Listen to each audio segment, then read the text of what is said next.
चला तर मंडळी, आज आपण मस्त हेल्दी, टेस्टी आणि हाय प्रोटीन अशी चिक्की बनवणार आहोत। खायला खूप टेस्टी लागते आणि अगदी झटपट पटापट 5 मिनिटात तयार होते। चला तर मग रेसिपीला सुरुवात करूया। मी इथे 1 वाटी गूळ घेतलेला आहे आणि 1 वाटी शेंगदाणे घेतलेले आहेत। थोडंसं तीळ घेतलेले आहे। दोन्ही जिन्नस आपण छान असे खरपूस भाजून घेणार आहोत। पहिल्यांदा मी पॅन मध्ये शेंगदाणे भाजून घेणार आहे। गॅस मीडियम ठेवायचा आहे आणि छान गोल्डन ब्राउन कलर येईपर्यंत आपण शेंगदाणे खरपूस असे भाजून घ्यायचे आहेत अशा पद्धतीने।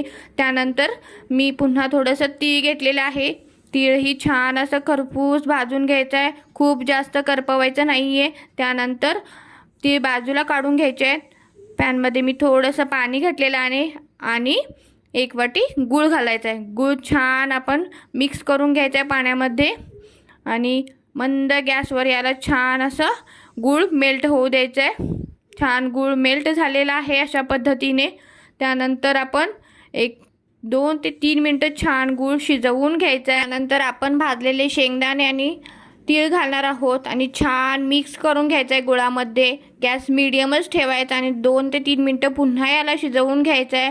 आणि त्यानंतर आपण एका प्लेटमध्ये खाली तूप किंवा तेल लावायचं आहे आणि हे मिश्रण घालणार आहोत।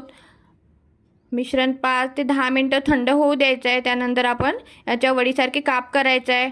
रेसिपी कशी वाटली कमेंट करून नक्की सांगा। व्हिडिओ आवडल्यास लाईक, शेअर आणि सबस्क्राईब करायला विसरू नका।